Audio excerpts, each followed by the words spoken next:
और आपको देखना चाहिए जो मांझी जी को किस तरह हुआ खाक पर से फलक पर लाने का काम किया। एक मामूली गरीब का बेटा, दलित का बेटा, और उसको इस राज्य का मुख्यमंत्री तक बना डाला। तो क्या मांझी जी को इससे ज़्यादा नीतीश कुमार जी देंगे?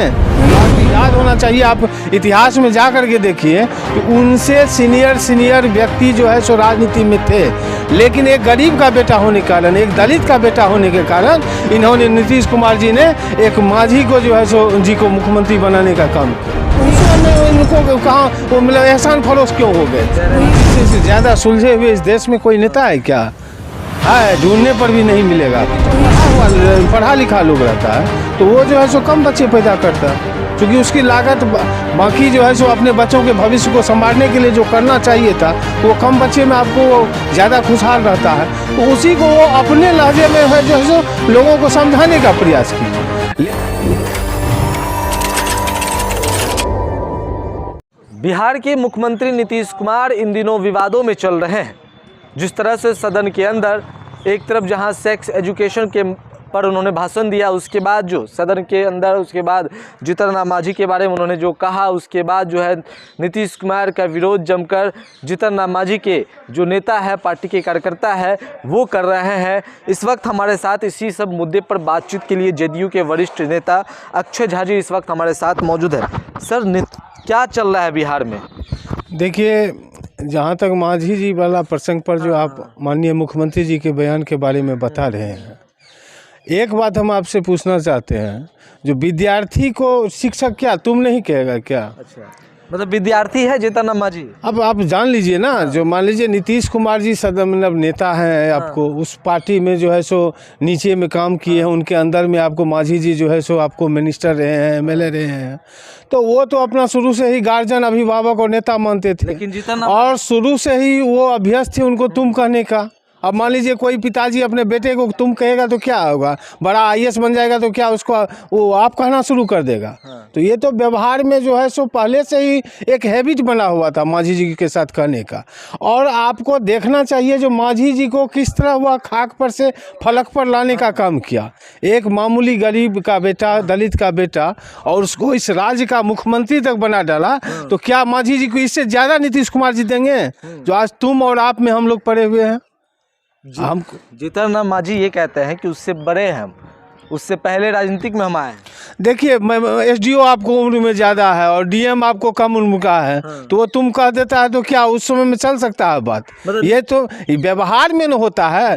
जो आपके सीनियर कौन है, आप अभिभावक किसको मानते हैं, तो इस पर तो अभिभावक वाली बात है। वो शुरू से जो है सो मांझी जी और बाकी हम लोगों का जो भी हो है, उस पार्टी से जुड़ा हुआ लोग, उस बैनर के तले जो भी लोग हैं, उस सारे लोगों के अभिभावक हैं। वो आज तो नहीं बने, जिस दिन मांझी जी कुछ नहीं थे, और जिस उस समय में आपको याद होना चाहिए, आप इतिहास में जा कर के देखिए कि उनसे सीनियर व्यक्ति जो है सो राजनीति में थे, लेकिन एक गरीब का बेटा होने के कारण, एक दलित का बेटा होने के कारण इन्होंने नीतीश कुमार जी ने एक मांझी को जो है सो जी को मुख्यमंत्री बनाने का काम किया। तो उस समय में उनको कहाँ वो मतलब एहसान फरोश क्यों हो गए? कह रहे हैं कि दिमागी संतुलन बिगड़ गया। अब कहने के लिए तो लोकतंत्र है भाई, किसी पर तो आप किसी की जुबान पर तो आप ताला तो नहीं लगा सकते हैं। मान लीजिए नीतीश कुमार जी से ज़्यादा सुलझे हुए इस देश में कोई नेता है क्या? है, ढूंढने पर भी नहीं मिलेगा आपको। आजकल बीजेपी भी खूब तंज कस रही है नीतीश कुमार पर, खूब कह रहे हैं। अच्छा देखिए भाई, उनको जो है सो आपको तंज कसने के अलावा तो कोई है नहीं। विकास में कुछ कर नहीं सकते हैं। जातीय जनगणना करवा दिए बिहार में आपको, तो उस पर जो है सो मान लीजिए सब विपक्ष के पास कोई जो है सो आप निरुत्तर हो गए। उसके पास तो कोई उत्तर नहीं है किसी बात का, मान लीजिए। हाँ, और उसके बाद आपको आरक्षण का दायरा भी बढ़ा दिए। तो नीतीश कुमार जी अब क्या करेंगे बिहार के लिए? जो करना था वो सारा चीज़ कर दिए हैं, बाकी आपको केंद्र पर है जो कुछ नहीं करने में लगे हुए हैं, सिर्फ गाल बजाते हैं, डींग हाँकते हैं। विपक्ष को और क्या चाहिए मान लीजिए, इसके अलावा कोई काम नहीं है। जाति जनगणना की आपने बात कही, सदन के अंदर जाति जनगणना पर नीतीश कुमार ने अपनी बात को रखा। सेक्स एजुकेशन वाले मामले पर उन्होंने भाषण दिया, उसके बाद विवाद काफ़ी बढ़ गया। कुछ बयान जो है वो बीजेपी दे रही है, फिर क्या इसको किस तरह से देखते हैं? देखिए, आप प्रजनन दर पर जिस तरह से माननीय मुख्यमंत्री महोदय ने जो समझाने का कोशिश किया, क्या लग रहा है गलत? देखिए सही बोले वो। अच्छा। हाँ, अब आपके नज़रिया में वह जो है सो आपको अच्छा नहीं लगा सुनने में, लेकिन आपको जो है सो जो वो बताए, जो एक पढ़ा लिखा व्यक्ति जो का जो मतलब जो है सो मतलब आपको बच्चा पैदा करने का जो ये होता है, और एक आपको जो है जो तालीम नहीं लिया है, जो मूर्ख है आपको, उसका आप देखते होंगे। आपको जो गरीब के घर में ज़्यादा बच्चे रहते हैं, उनके मतलब कोई माँ बाप है मान लीजिए, तो उसको अगर वह गरीब है तो गरीबी के कारण उसको शिक्षा का अभाव है, सोच का अभाव है, उसको दूरदर्शिता का अभाव रहता है, तो देखिएगा उसके पास 5, 7, 10 बच्चे रहते हैं। लेकिन जो पढ़ा लिखा लोग रहता है तो वो जो है सो कम बच्चे पैदा करता है, क्योंकि उसकी लागत बाकी जो है सो अपने बच्चों के भविष्य को संभालने के लिए जो करना चाहिए था वो कम बच्चे में आपको वो ज़्यादा खुशहाल रहता है।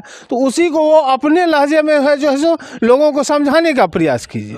लेकिन चलिए भाई, तो भी अगर आपको बुरा लग गया कोई बात समझाने में, हम मान लीजिए जो है सो उसको गलत ढंग से इंटरप्रेट करने में आपको ये लग गया, तो मान लीजिए हम उस पर भी बैक हो गए। मान लीजिए हम आपसे माफ़ी मांग लिए, और माफ़ी मांगने के बाद भी आप मार्केटिंग कर रहे हैं, आप पुतला दहन कर रहे हैं, की जा रही है। एक महिलाओं को खड़ा करके 2-4 महिलाओं को खड़ा करके आप ब्लॉक के हेडक्वार्टर में, डिस्ट्रिक्ट के हेडक्वार्टर में अभी भी आप उसको भुनाने का प्रयास कर रहे हैं। तो राजनीति तो विपक्ष कर रहा है, जिसको कोई काम तो है नहीं, सिर्फ वो बात चलाते रहता है, गाल बजाते रहता है, लिंगे हाँकते रहता है। मान लीजिए, जब हम यह पूछना चाहते हैं, जब मुख्यमंत्री नीतीश कुमार जी अपने बयान को वापस ले लिए, लोगों से माफ़ी मांग लिए, नीतीश कुमार जी का किसी से तुलना हो सकता है क्या? आज आप देख लीजिए, जो आपको जो है सो किसी चौक चौराहे पर आपको जब देखिएगा जो सिपाही, महिला सिपाही किस तरह से हमारी माँ बहन जो है सो काम कर रही हैं, महिलाओं को सम्मान मिला है। आज देख लीजिए जीविका दीदी में, मान लीजिए क्यों किसने नाम रखा है दीदी, जीविका दीदी माननीय मुख्यमंत्री जी का नाम रखा हुआ है। इसीलिए ये सब चलने वाली नहीं है। आने वाले दिनों में लोकसभा चुनाव में बीजेपी का जो है सो खाता खुलने वाला बिहार में नहीं है। ये बताइए, नीतीश तेजस्वी की सरकार कैसी चल रही है? देखिए, ये गाड़ी मतलब सरकार हम लोगों का पूरा स्मूथली चल रही है, कहीं कोई विवाद नहीं है। आने वाले दिनों में जनता दल यूनाइटेड और राजद के अलावा जो भी महागठबंधन के हमारे साथी हैं, हम लोग मिल करके लोकसभा का चुनाव लड़ेंगे, और हम विश्वास दिलाना चाहते हैं जो 40 का 40 सीट हम लोग जीत करके दिखाएंगे। ये दावा कर रहे हैं आप? बिल्कुल बिल्कुल, हम लोग आप लोग बना लिए? पूरा हम लोग आत्मविश्वास से लबरेज हैं, कहीं कोई दिक्कत नहीं है। जनता हम लोगों के साथ है, उनका आशीर्वाद हम लोगों को मिला हुआ है। हाँ, बीच में कोई नहीं है। हाँ, कुछ लोगों को दर्द हो रहा है, क्योंकि उनका जो है सो कोई समीकरण नहीं बैठ रहा है। जो काम था बिहार में वो हमारे माननीय मुख्यमंत्री जी कर डाले हैं, कोई काम बचा हुआ नहीं है। अब ढूंढने पर भी काम नहीं मिल रहा है, ढूंढने पर भी सड़क नहीं मिल रहा है बनाने के लिए, ढूंढने पर भी पुल नहीं बन रहा है बनाने के लिए। सारा काम हो चुका है, सारा काम हो चुका है। देखिए, अक्षय झा जी थे, जदयू के वरिष्ठ नेता है। राजनीतिक प्रकरण को हमने समझने की कोशिश की है। जो विवाद अभी चल रहा है बिहार में, जिस तरह से नीतीश कुमार पर बीजेपी हमलावर हो रही है, जो जीतन राम मांझी की पार्टी है, उनके जो नेता है वो हमलावर हो रहे हैं, पुतला दहन कर रहे हैं जीतन राम मांझी के बारे में। सदन के अंदर जिस तरह से उन्होंने बात कही थी, उसके बाद जो विवाद है वो बढ़ रहा है। बहरहाल जदयू के नेता है अक्षय झा जी, हमने उससे बातचीत की है, पूरी प्रकरण को हमने समझने की कोशिश की है। क्या कुछ अपनी प्रतिक्रिया उन्होंने दिया है वो आपने बखूबी तरीके से सुना और जाना क्या कुछ बिहार में चल रहा है। बहरहाल, अगर आपने हमारे यूट्यूब चैनल को सब्सक्राइब नहीं किया तो जल्द सब्सक्राइब कर ले। फेसबुक पेज के माध्यम से देख रहे हैं तो फेसबुक पेज को भी लाइक करें, शेयर करें। धन्यवाद।